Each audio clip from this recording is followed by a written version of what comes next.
Hi hello నమస్తే, welcome to special focus. నేను మీ సురేష్. 100కు పైగా శవాలు, మైనర్లని వదలలేదు. ఆ హత్యలు చేయించింది ఎవరు? పుణ్యక్షేత్రంగానే ప్రసిద్ధి చెందిన ఆ ప్రాంతం ఇటీవల ఓ మాజీ పారిశుద్ధ్య కార్మికుడి స్టేట్మెంట్తో సంచలనంగా మారింది. దాదాపు 20 ఏళ్లలో 100కు పైగా శవాలను పాతిపెట్టానని అతను చెప్పుకొచ్చాడు.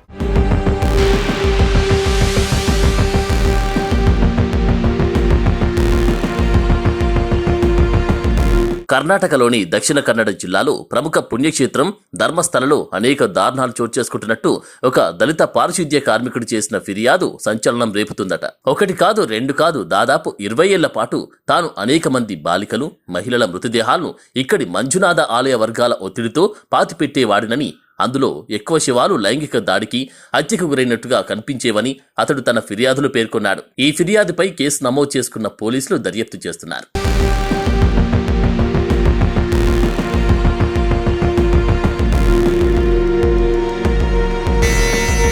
ఈ విషయాలు తాను బయటకు చెప్తున్నందున తనకు ప్రాణహాని ఉందని కూడా సదరు పారిశుద్ధ్య కార్మికుడు ఫిర్యాదులో తెలిపాడు. ధర్మస్థల పోలీస్ స్టేషన్లో జూలై 3వ తేదీన ఈ ఫిర్యాదు నమోదైంది. 1995 నుంచి 2014 మధ్య సంభవించిన ఘటనలను ఫిర్యాదుదారుడు వివరించారు. ఇతడు ధర్మస్థల ఆలయంలో పనిచేసేవాడు. నిత్యం మహిళలు, బాలికల మృతదేహాలను తనకు అప్పగించి వాటిని పూడ్చిపెట్టాలని ఆదేశించేవారని తెలిపాడు. చాలా శవాలపై లైంగిక దాడికి గురైనట్టు స్పష్టమైన ఆనవాళ్లు కనిపించేవని పేర్కొన్నాడు. వాటిని పూడ్చిపెట్టడం లేదా కాల్చివేయడం చేయకపోతే తనను, తన కుటుంబాన్ని చంపేస్తామని బెదిరించేవారని, ఇష్టం వచ్చినట్టు కొట్టేవారని ఫిర్యాదుదారుడు తెలిపాడు.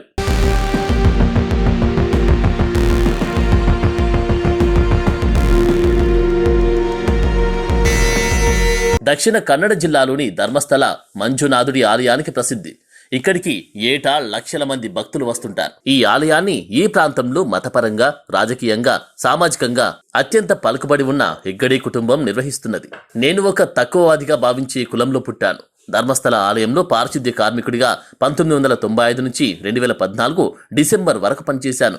మొదట్లో ఆలయానికి సమీపంలోని నేత్రావతి నది వద్ద శుభ్రం చేసే పనుల్లో ఉండేవాడినని, తర్వాత నన్ను భయానక నేరాలకు సాక్ష్యాలను మాయం చేసే పనికి ఉపయోగించారు అని అతడు తన ఫిర్యాదులో పేర్కొన్నాడు. ఆ బాధాకర హత్యలు, తనపై జరిగిన భౌతిక దాడుల జ్ఞాపకాలు భరించలేక ఈ విషయాన్ని వెల్లడిస్తున్నానని తెలిపారు. అనేక మంది పురుషులను, మహిళలను, బాలికలను లైంగిక దాడి చేసి చంపిన ఘటనలపై తక్షణమే దర్యాప్తు చేయాలని అతడు కోరాడు. తొలుత తాను ఆ శవాలు నేత్రావతి నది వద్ద ఆత్మహత్య చేసుకున్న వారివో లేదు ప్రమాదవశాత్తు చనిపోయిన వారివో అనుకునేవాడినని ఫిర్యాదుదారు తెలిపారు. కానీ కొంతకాలానికి ఆ శవాలపై లైంగిక దాడి ఆనవాళ్లు గుర్తించారని పేర్కొన్నాడు.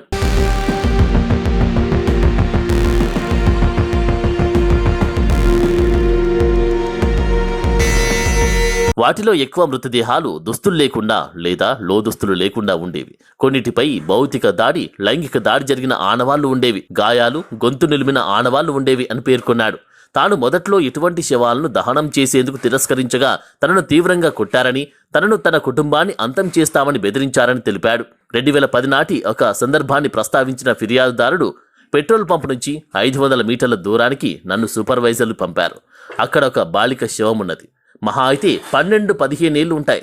ఆమె ఒంటిపై స్కూల్ యూనిఫామ్ షర్ట్ ఉంది. ఆమెపై లైంగిక దాడి జరిగినట్టు స్పష్టమైన ఆనవాళ్లు కనిపించాయని తెలిపాడు. ముఖంపై యాసిడ్ చల్లి ఉన్న ఒక యువతి మృతదేహాన్ని సైతం తాను తగలబెట్టానని పేర్కొన్నాడు. కొందరిని గొంతు నులిమి చంపేవారని తెలిపాడు. ఈ హత్యలు నా సమక్షంలో జరిగాయి. మారుమూల అటవీ ప్రాంతంలో మృతదేహాలను తగలబెట్టాలని నన్ను ఆదేశించేవారని పేర్కొన్నాడు. తన కుటుంబంతో సంబంధమున్న ఒక బాలిక, సూపర్వైజర్లతో లింక్ ఉన్న ఒక వ్యక్తి తనపై లైంగిక దాడి చేశాడని చెప్పిన తర్వాత 2014లో తాను ధర్మస్థలి వదిలి పారిపోయానని, పొరుగు రాష్ట్రంలో బతుకుతున్నానని, తరచూ ఇల్లు మార్చేవాడినని వెల్లడించారు. మేం ధర్మస్థలికి దూరంగా బతుకుతున్నప్పటికీ ఏదో ఒక రోజు నన్ను, నా కుటుంబాన్ని చంపేస్తారనే భయం రోజు వెంటాడుతూనే ఉంది అని తెలిపాడు.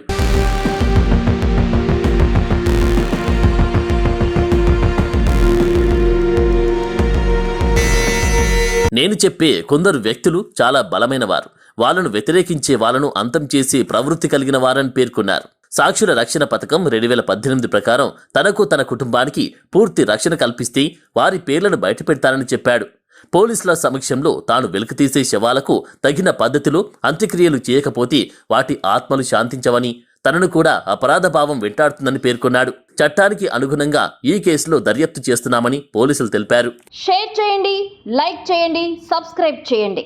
మరిన్ని వీడియోల కోసం బెల్ సింబల్ పై క్లిక్ చేయండి.